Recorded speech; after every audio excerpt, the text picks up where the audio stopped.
The 2024 college football playoff was the first of its kind to feature 12 teams, and we ended up with the first two-loss national champion since 2007 LSU, the Ohio State Buckeyes. It was an amazing, historic run, and Ohio State, this is the beauty of the 12-team playoff, they went from being viewed as almost a failure and potentially Ryan Day's most disappointing team and potentially one of his worst power-rated teams to being viewed as his best in terms of achievement, winning it all.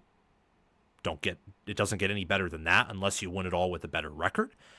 And his second best power-ranked team, power-rated team, only behind the 2019 Ohio State Buckeyes. So that's the beauty of the playoff, is there's a lot of teams who can get in, win it all. Not all the participants can win it all. We learned that last year. But there are more games, more rounds, and the Cinderella stories, Josh Pate said this, and he was accurate, was going to be a multiple-loss Georgia or Ohio State getting in and getting hot at the right time. Now, they won't be the only teams to win it all, and that's why we're doing this segment here, talking about who's most likely to take a step back. And the order of this, I'm going to tell you how it's going to go.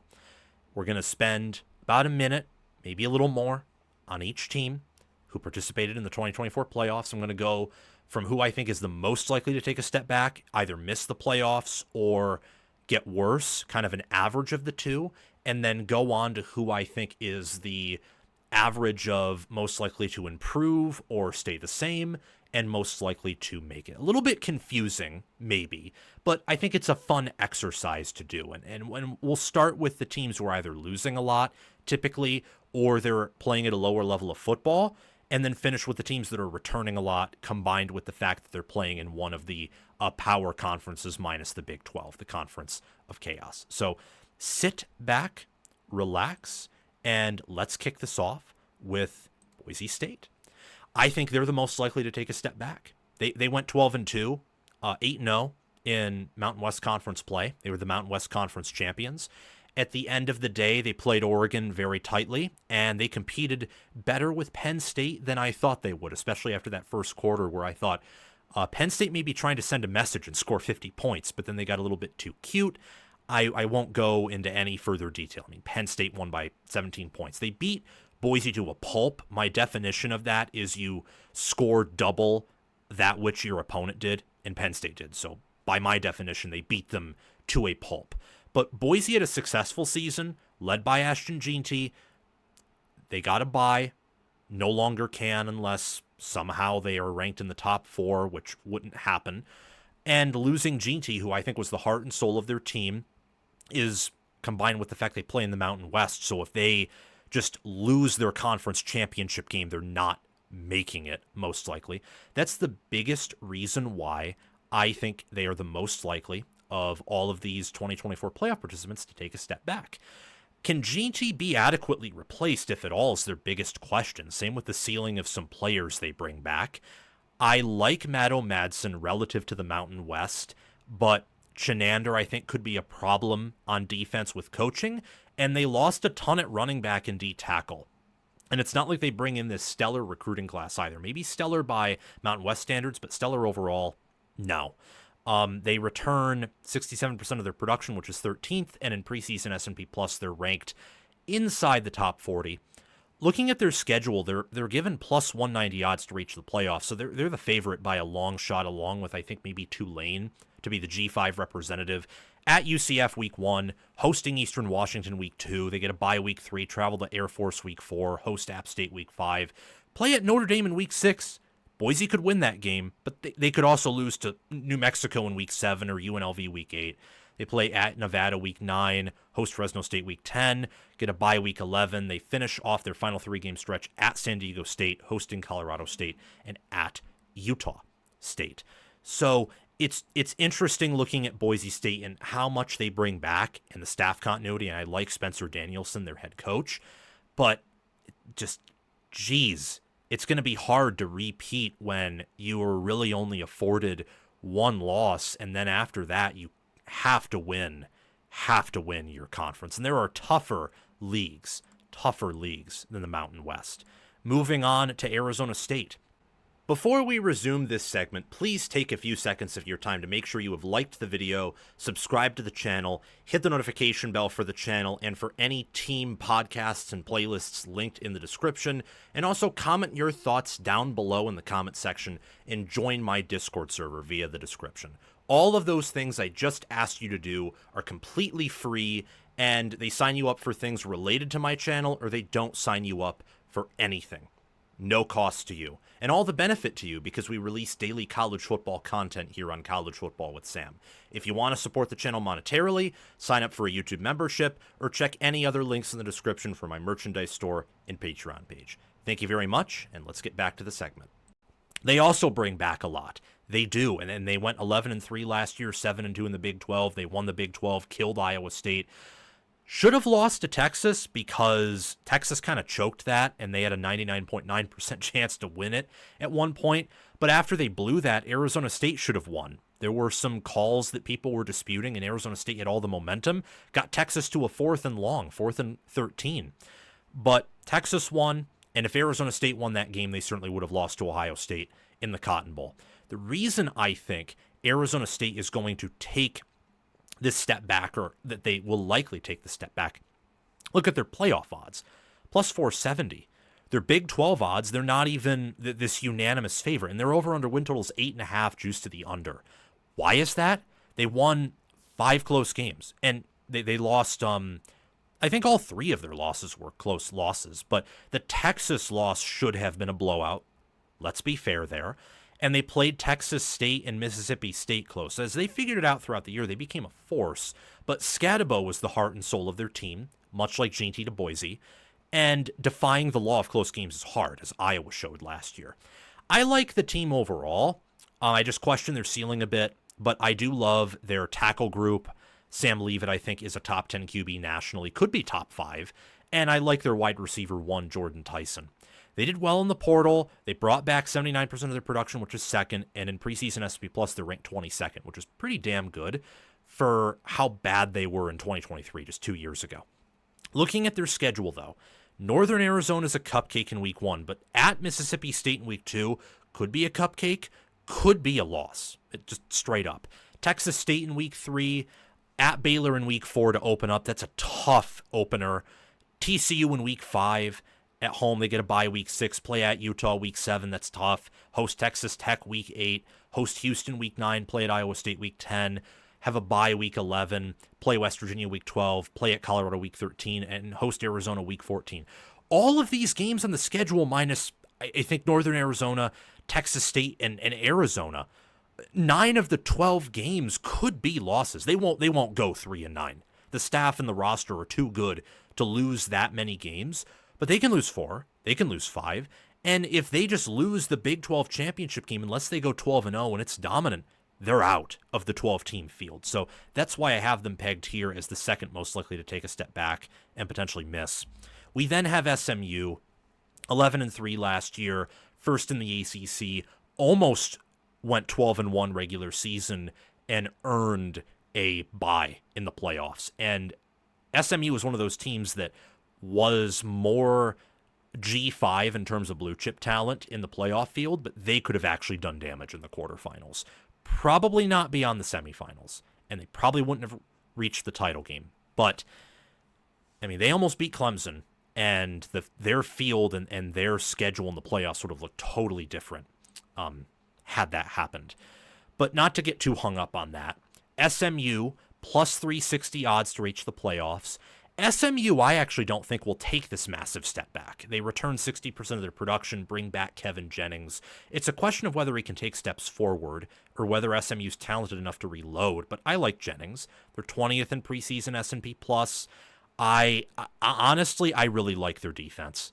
I do. I mean, they have some killer safeties for SMU, but it's the ACC, it's not SEC or Big Ten, so if you go 10-2, you're not guaranteed to get in. And if you lose 3 games, unless you then do what Clemson did and you win the conference, you're probably out. East Texas A&M's their week 1 game. They play Baylor week 2, at Missouri State week 3, at TCU week 4, bye in week 5. Syracuse and Stanford is back-to-back home games weeks 6 and 7. Clemson and Wake Forest is back-to-back road games in weeks 8 and 9. host Miami week 10, play at Boston College week 11. After their week 12 bye, they host Louisville, and then travel to Cal to close out the regular season. I look at SMU over under 8.5 wins. I actually like the over, if I'm being honest. And with that non-conference schedule, if they go 10-2, they'd certainly be talked about in the playoff conversation. But it would depend on how they look in their games. And there's a big chance that SMU does take a step back because the ACC is much tougher than the American, which they were previously a part of, for sure. Okay, moving on, we got Tennessee. Man, oh man, I do not like Tennessee this year. I don't. And Pate doesn't either. Pate probably knows more about the SEC than I do because he's covered that league for several years. It's his focus, even though he's a college football show. There's something he doesn't like about Tennessee, and unlike Georgia, who has Kirby Smart, so I would say to Josh Pate, who doesn't like Georgia, hey, like get off the drugs. But Tennessee doesn't have Kirby Smart. They don't have that. They don't have Georgia's talent. And they're bringing in a G5 quarterback to try and save the season. I don't think Tennessee's going to have this losing record, but it's possible now with Nico gone. And with all they lost on defense, I mean, think about it this way. Ohio State's offensive line was being viewed as this terrible unit entering the game against Tennessee. And it looked like that, and I get why people thought that. Tennessee's was clearly worse. I mean, the film and the stats would tell you that. Like the fact that Dylan Sampson had the season he did with that O-line was a miracle. And that's a shout out to Josh Heupel right there. Whether they can replace Sampson, Nico, have a new O-line, and replace James Pierce Jr., I mean, that'll answer the season right there. That could be the difference between going 10-2 versus going 5-7 or 6-6. I like their running back room. I love Kitzelman at tight end, but they only bring back 51% of their production. The only reason they're not lower than SMU, honestly, is the conference they play in. Tennessee at 10-2 is a lock for the playoffs. SMU is not. Arizona State and Boise State certainly not. Look at their schedule here. Week 1 got Syracuse. Week 2, East Tennessee State. Week 3, Georgia at home. Syracuse is a neutral field, by the way. Week 4 is UAB, Alabama, Birmingham. Mississippi State week 5 on the road, got a bye week 6. Week 7's Arkansas, week 8 at Alabama, 9 Kentucky at home, Oklahoma's at home week 10. That's a losable game with Nico out the window. Week 11 got a bye. Week 12 you got the cupcake against New Mexico State. Week 13 you travel to Florida. I don't think you're winning that game, but I also don't think you're beating Alabama on the road. Certainly not Georgia at home. Vanderbilt to close out the year at week 14. They went 10-3 last year, 6-2. They had a good year and a much better year than I thought they would under Josh Heupel. I think this year is a year to reload, a year to retool, a year to rebuild. By reload, I don't mean in the traditional way of, oh, we're going back. I mean reload as in make yourself a better program and raise your floor for the coming years. So what happened with Nico, although it likely won't happen again with some of these new things that are being implemented, just so that things don't blindside you in the future. Because to elite programs, they can get blindsided and they'll still take care of business. Speaking of which, that's Ohio State. You can blindside Ohio State. I know Knowles leaving did. So from Tennessee to Ohio State, we're really leveling up a tier. I would say even more so than going from the G5 in the Big 12 to SMU in Tennessee. We're really leveling up here to where Ohio State is this low because they were that good last year. So, of course, losing as much as they did off of 14-2 seasons, 7-2 in Big Ten, the national champions, and then you lose both your coordinators, you lose your quarterback, you lose a generational running back room, you lose all 4 of your starters on the D-line, and it sounded like they weren't deep. They weren't deep there in spring. And you return Caleb Downs and Jeremiah Smith, but you lose a ton. I mean, only 48% of your production comes back. It's 92nd. Still first in preseason S&P Plus because Ryan Day runs an elite operation. The question for Ohio State is the O-line and D-line depth and the new coordinators. That determines everything. Maybe corner too, but I think quarterback and wide receiver right now for a lot of schools is at a low, with the exception of Ohio State and Clemson, honestly. And there are others. Alabama could pan out well. I know Auburn could pan out well. That really depends on quarterback. Their wide receiver rooms are loaded. But Ohio State's done a good job of sucking up wide receiver talent to a point where I don't think schools have the same access they did to wide receiver talent that Ohio State does. So it's really the trenches and the new coordinators. I like Ohio State. I think they're a really good team. Their playoff odds are minus 310 at some places, much higher than that.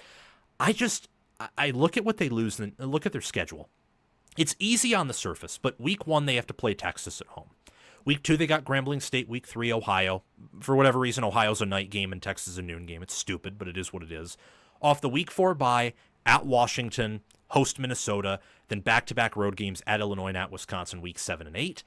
By week 9, then week 10 they play Penn State at home, play Purdue on the road, UCLA and Rutgers back-to-back home games week 12 and 13, and the year playing against Michigan in week 14. What fascinates me about Ohio State is it's a schedule with some sneaky road games, and then you got 3 big games, 2 at home, 2 on the road, that based on how this team is built, Ohio State is probably going to lose one of those games, if not 2. And with how much they lose, and they will retool, I just can't put them ahead in this ranking of teams who will take a step back of many other teams who reached the playoff last year. Because a lot went right for Ohio State, even with the injuries, the way they were built, their coaching staff. They lose a lot of that. And this is a team that will not improve. Almost any other team we're going to talk about from here on out can improve compared to last year. Ohio State, I will publicly say on here, they will not improve. They cannot improve compared to last year as an overall team. Maybe there's a reality where at the end of the year they do, where they're better, but I highly doubt that. I mean, that was a legendary team last year. Not GOAT caliber, but legendary in the sense that they won it all. They had a historic run, and they were old, and they had old and veteran and elite coordinators and coaches, and they retain the assistants, but they lose a lot of those coaches. And anyway, don't need to spend too much time on that, but I think the point stands.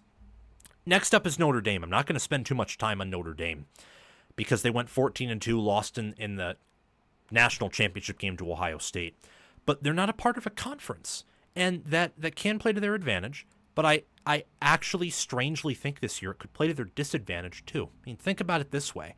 Miami's the opener in week 1, bye week 2, host A&M week 3, Boise State week 6, play at Arkansas week 5, host Purdue week 4, Texas A&M, we already went over that week 3, host USC week 8. I don't know why. I finished these graphics. This is an error on my part. I don't know why it shows Mississippi State and Florida where they were. I remember saving my edits for this, and it must be Photo P glitched out on me, but whatever. Bye week 9, at Boston College week 10, Navy week 11, at Pittsburgh week 12, Syracuse week 13, Stanford week 14. They are having a massive style change at quarterback, and Carr's coming off an injury, so he's unknown. I love Denbrock. I love the O-line. I do not love their D-line, nor do I like Chris Ash. And you return 56% of your production. I'm confident at some point in the future, because Freeman is just this young, and he's an icon, I think, of stability, and he's really improved every year at Notre Dame. He'll win it all at one point with Notre Dame. I'll come out and say that right now. This is not the year, though. And the only reason Notre Dame isn't behind Ohio State in this, because I am very confident Ohio State and Notre Dame, if they were to play again this coming year, Ohio State would once again dominate them, would once again beat them. But Ohio State was way better than Notre Dame. So Ohio State's up here, Notre Dame's right here last year. Notre Dame's going to drop, but Ohio State's going to drop at a bigger clip. So that's why Notre Dame's ranked ahead. But I like Marcus Freeman. I'm believing in them long term. I am selling on them a bit this year, though. I think they're a tad bit overvalued. We have Indiana up next. Now this may come across as insane because I'm saying Indiana has less of a likelihood to drop off than Notre Dame and Ohio State. But circle back to the point I made where, look, Ohio State was much better than Notre Dame, so I rank them behind Notre Dame because they're going to suffer a bigger drop-off despite still being better. It's the same thing here. Indiana, there's a very good chance they'll drop off. I'll come out and boldly say I actually think they're going to improve power ratings-wise. But they were much worse than Ohio State last year, and they were much worse than Notre Dame as well.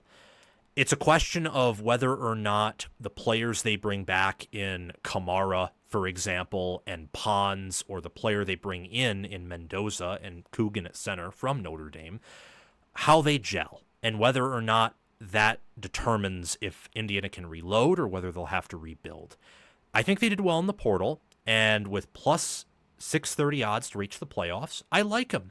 Cupcake non-conference schedule again, week 1 against Old Dominion, week 2 Kennesaw State, week 3 Indiana State, week 4 Illinois to open up the conference play. They play at Iowa week 5.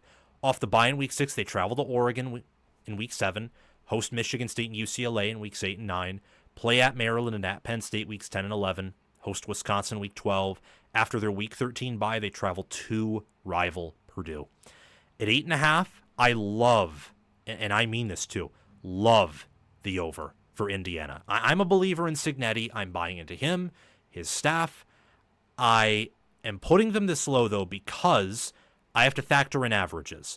I'm high in Indiana. I'm essentially picking Indiana to play as close to their ceiling as I reasonably can from preseason standpoint. I'm picking them to go back to the playoffs and win a playoff game, so at least get to the quarterfinals.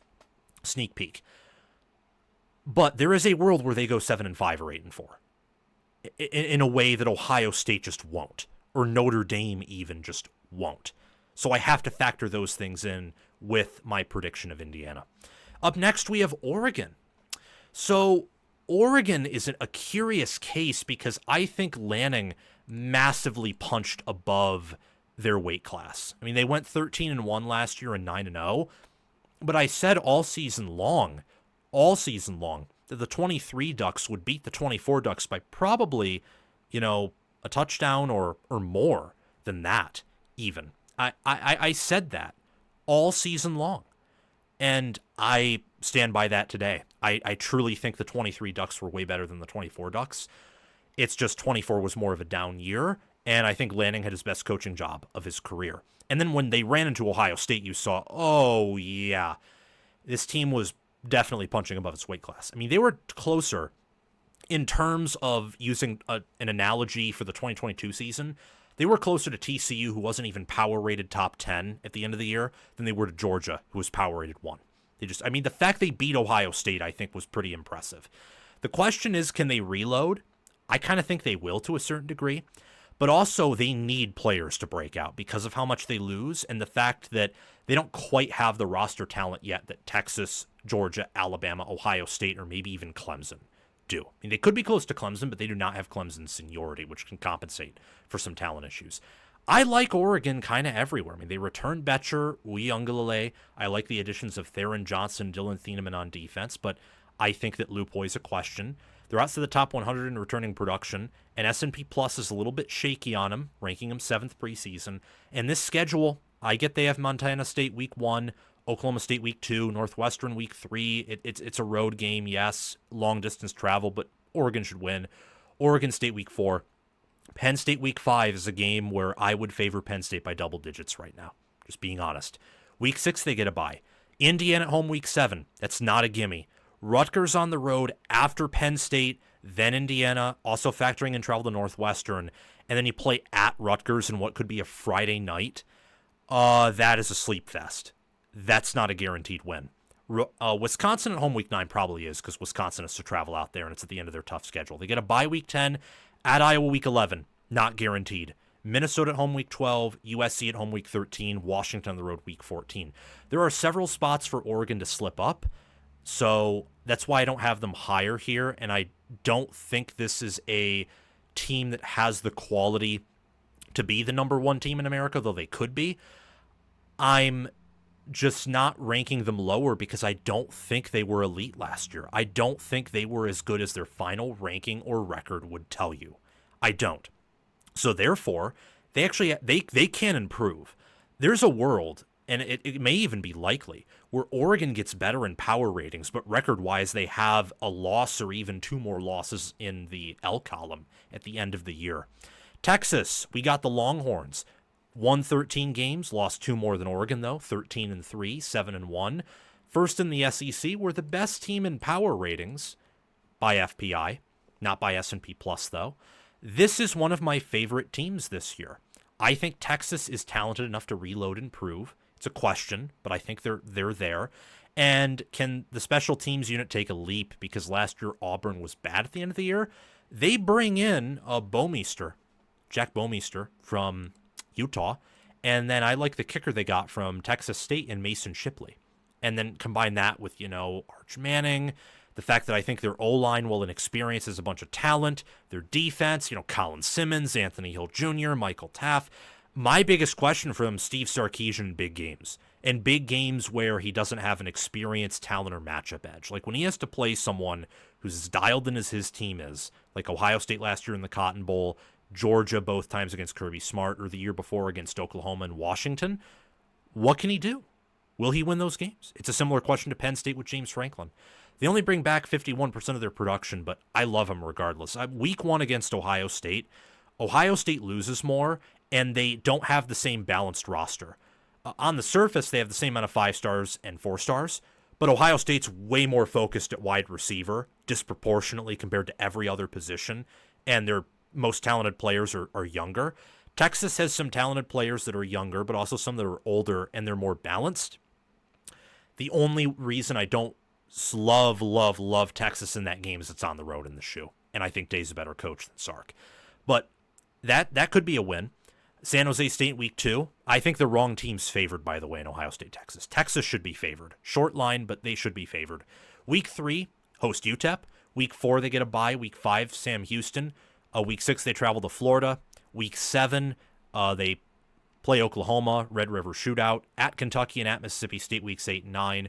Week 10, they play Vandy. Off their bye in week 11, they got to play Georgia on the road, host Arkansas week 13, and then host Texas A&M. It is a bad home schedule.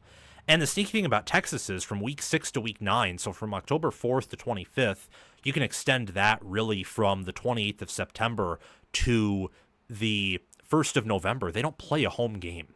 So keep in mind there, because that can sometimes psychologically affect a team. I don't quite think that would dampen Texas. It's overall a schedule where outside of Florida, Georgia, and Ohio State, maybe Oklahoma, but I don't think Oklahoma matches up with them well. It's a pretty doable schedule. I mean, I'm pretty confident they'll go over their 9.5 preseason win total, and this team can improve with what they have at quarterback and what they have coming back on defense.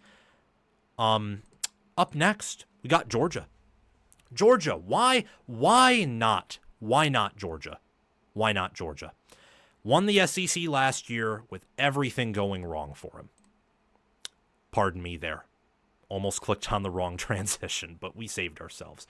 Everything almost went wrong. Everything that I think could have gone wrong did. And yet they have minus 265 odds to go to the playoffs.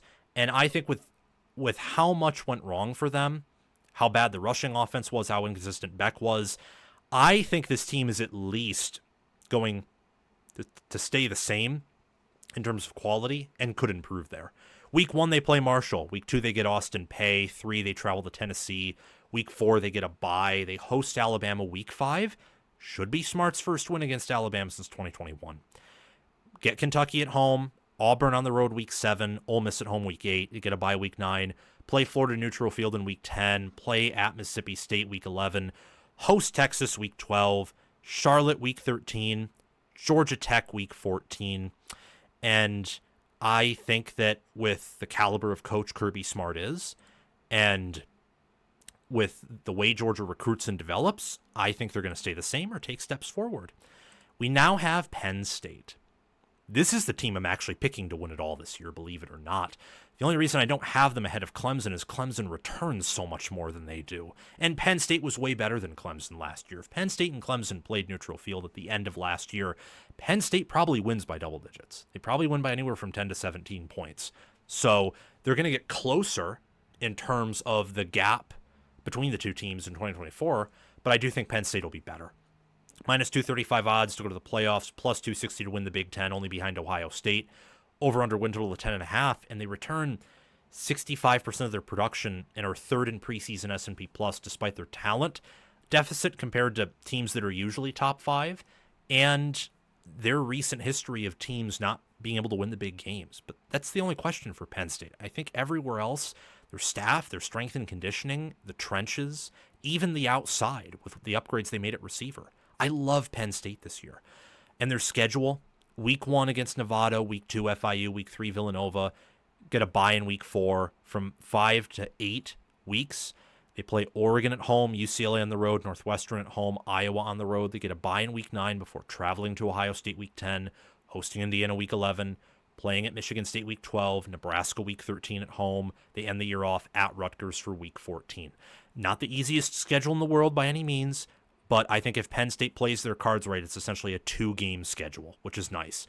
Oregon at home, which I'd favor Penn State right now, as I said earlier, by double digits, and then Ohio State on the road. And I think Penn State's a better quality team than Ohio State, even if they're playing in Columbus. And then, last but not least, we got the Clemson Tigers. I don't know what to think about Clemson. I know that they're going to be a top 6 team, in my mind. Absolute worst, I think, top 10, which is still better than last year. But will they win it all? And is Dabo Swinney still the same coach that he was 7 years ago? Or not? Or maybe it's not that. Maybe the 2010 staff was just that good, and it's very hard, if not impossible, to replicate, combined with the scouting success they had at QB and the recruiting success there too. It's interesting looking at Clemson. I mean, they're number 1 in returning production. 80% of their 2024 stats are coming back. That's 2023, 2022 COVID year level stuff. And a lot of these guys aren't COVID players. 8th in S&P Plus preseason, minus 142 to reach the playoffs. They're the favorite to win the ACC. Their over-under win total of 9.5, I think, is too low. I mean, the absolute worst case scenario I can see for Clemson is 9-3 again, but I don't think that's even a realistic floor. That's just factoring in or projecting injuries and the team busting, which is unlikely. The realistic floor is 10-2, which I think the only other team in America that can say that's Penn State. And I think Penn State's absolute floor, even with things going wrong, is probably 10-2. You look at Clemson, if the rushing offense and defense can go to a top 10 level, which is absolutely possible, then this team should win it all. And I think they should be expected to win it all. However, I look at their schedule, week 1 against LSU, and then at the end of the year, week 14 at South Carolina. They do play 2 schools from the SEC, and there is a chance that they could lose both of those games. And then you get Troy week 2, Georgia Tech on the road week 3, Syracuse at home week 4, off the week 5 bye at North Carolina, at Boston College. Then in week 8 you host SMU, and week 9 you get a bye, Duke week 10, Florida State week 11, Louisville on the road week 12, Furman week 13, South Carolina week 14, again on the road. I look at Clemson and I think that this team should win it all, but whether it's the schedule being tough enough to wear them down, like whether it's South Carolina or LSU and they give them a loss and they have to play an extra game in the playoffs, or whether it's the fact that maybe the schedule's easy enough to not adequately prepare them, or you look at the staff and some of the recent issues Dabo Swinney has had, they can win it all. I just don't know if I'd pick them right now. And I think they're by a mile the most likely to take a step forward, least likely to take a step back. So it's just interesting when looking at Clemson and all they bring back. I really love the Tigers. This is a team that I'm going to have to think about because I imagine I had them top 5 in my preseason top 25. I imagine they're going to be ranked even higher than top 5 in the next go around. Thank you for watching College Football with Sam. Make sure that you've liked the video, subscribed to the channel, hit the notification bell for the channel and team playlists and podcasts in the description, joined the free Discord server where we talk college football 24/7, and have commented your thoughts down below. Check out the description for any ways you can support the channel monetarily. Everything else I've asked you to do is completely free, and your support means the world to me. We're trying to become the next big thing on college football YouTube. 6-figure subscribers, maybe 1 million one day. I think we can do that. And also check out any videos or playlists, anything in these columns right here, where there will be videos and playlists. Yeah, you get the point. Have a fantastic day, and I will see you in the next one.